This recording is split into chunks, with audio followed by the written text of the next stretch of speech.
Dear students, today we will study string matching using the Rabin-Karp algorithm. As you all aware that string matching is a very important problem in algorithms. So we'll discuss one solution by the Rabin-Karp algorithm, how we can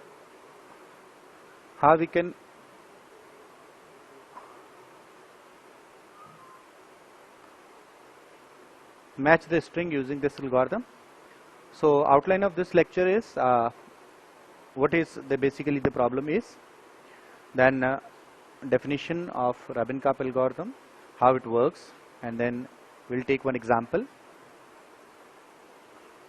Then we'll calculate the complexity of algorithm and some real life applications. So starting with the problem, the string matching problem, that we assume a text. It is we are treating this text as an array as T, and length of this array is n, and we are also having a pattern P whose length is m, where the length of pattern is much smaller than the length of text. We are also assuming that the elements of P and T are characters in the finite alphabet set alpha, sigma. So for example, say this may be a pattern and this may be a text. So problem is to find out the occurrence of this pattern into this text.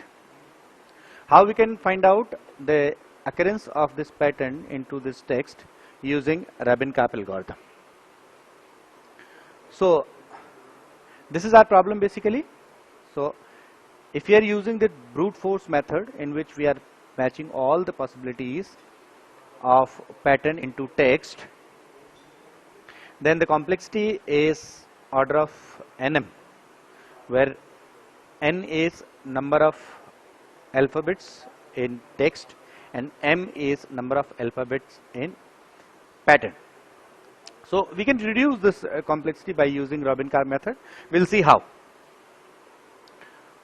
So definition of Rabin-Karp algorithm is, this is basically a string search algorithm which compares a string hash value.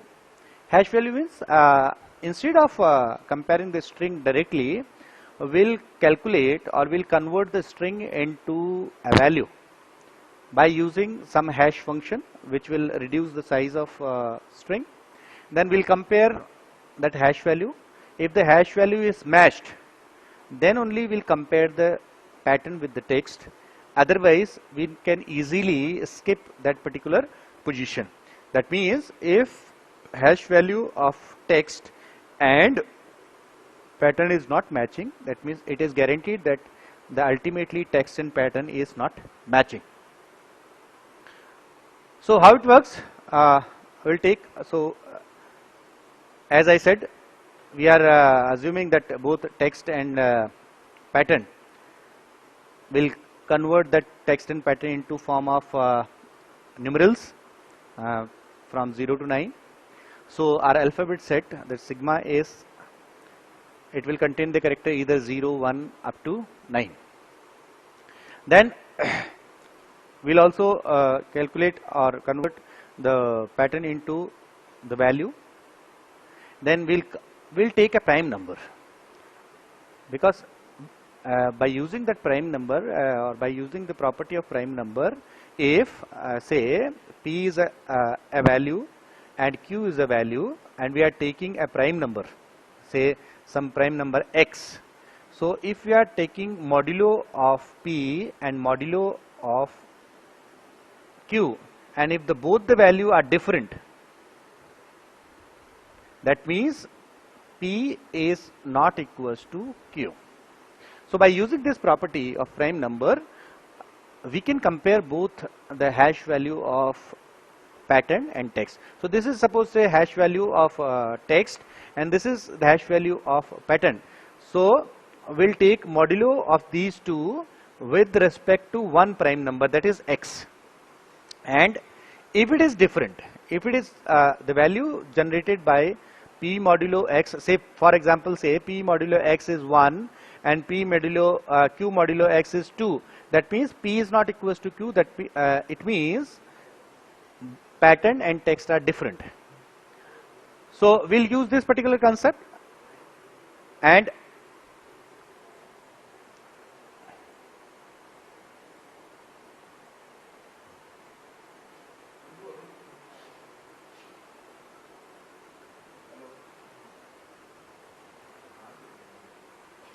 for example say if both the values are same, if the values are same, it does not mean that the pattern and character are same, because for a prime number, for example say if the prime number is 7, then after every 7th occurrence the value, the modulo will be same. So in that particular case we'll again compare the actual pattern with the text.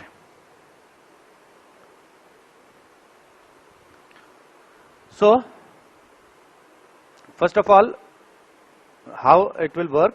First of all, we'll compute all the text occurrences values, the hash values using this prime number Q. Q is the prime number, and then we'll calculate one time pattern value, and then we'll keep comparing one by one. Likewise, for example, say this is an example. For example, this is a text and this is a pattern. So one time, because pattern is same all the time, so one time we'll calculate, say our prime number is say 11, for example, say. So one time we'll calculate P modulo Q, and which is equals to 26 modulo 11 is equals to 4. So we have calculated this value one time. Then each time, this is of the size of pattern is 2. So each time we'll take 2 characters of text. For example, say initially we'll take 2 characters, that is 3 1. So we'll calculate 3 1 modulo 11, that is 9. That means 9 is not equals to 4. It means the value, the pattern, that is 26 is not equals to 31. It is guaranteed. So we need not to compare 26 with 31 one by one, as we are doing in case of our brute force method. We are comparing all the possible combinations of pattern with the text. So we need not to compare, say 2 with 3, then 6 with 1 or so. By simply comparing the value, the remainder value, that is 9 with 4, it is guaranteed that your pattern is not matching with the text. So we'll move further. So further, one character further, that means next time we'll take 1 4. Now this 1 4, so 1 4 modulo 3, which is again not equals to 4. That means 1 4 is again not matching with 26. Similarly, next time it will be 41. So 4 1 modulo 11 is 8. Again it is not equals to 4. So simply each time we are shifting our counter by 1. So one comparison here, one comparison here, one comparison here. After one comparison, we are shifting the shift count by 1.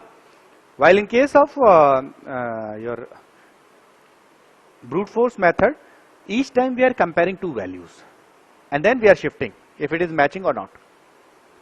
Now continuing further, the next is 1 5. So 1 5 modulo 11 is 4, and this is equals to 4. Now both the values are same. Both the values are same. Then we'll compare the actual values, that is 26. Now we'll compare 26 with 1 5. So 2 is not matching with 1, 5 is not matching with 6.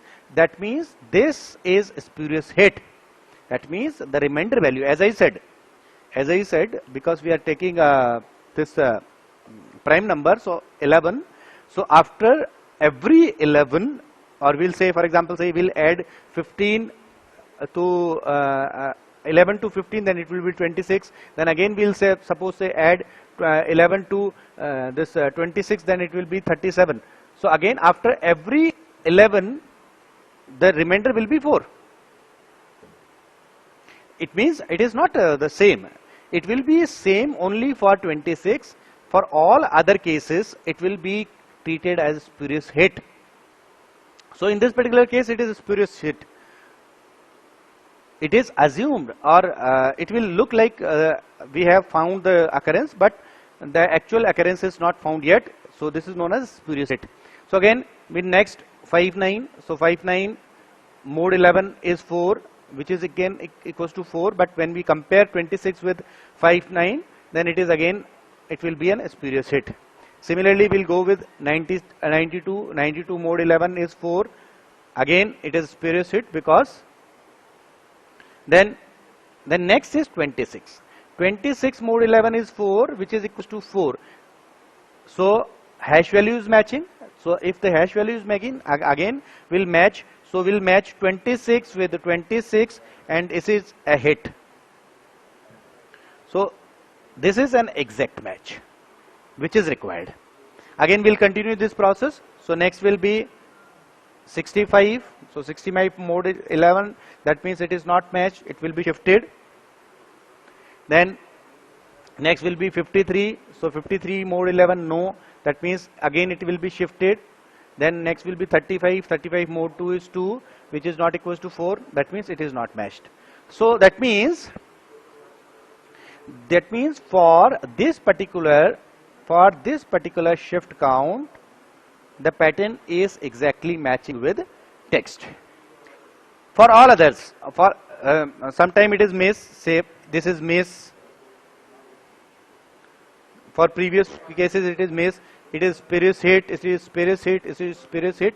So in all spurious hit, we are not getting the exact hit, but this is the only case where it is matching. But in all cases, after one comparison, if it is spurious hit or hit, apart from these cases, in case of miss, only after one comparison,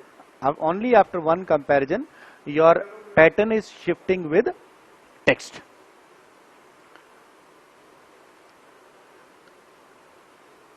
Now the complexity part. So the running time complexity in worst case scenario. What will be the worst case scenario? Well, in each time either we are finding spurious hit or hit. That will be the worst case. In that particular case, the complexity will be order of n minus m plus 1.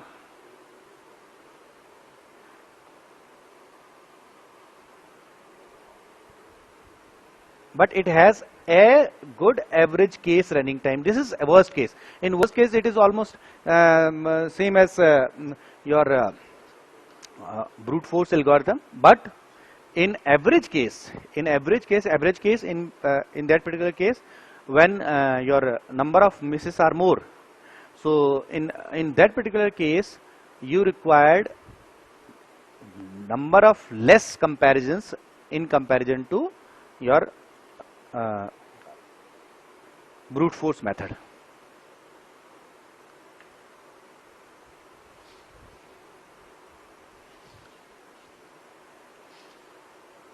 So there are a lot of applications of this particular algorithm, like in bioinformatics. Suppose these are two amino acids, then these amino acids can be compared.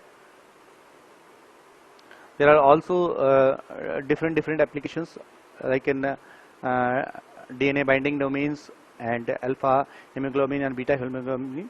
So this algorithm is very useful, and because the average case behavior of this algorithm is very good in comparison to your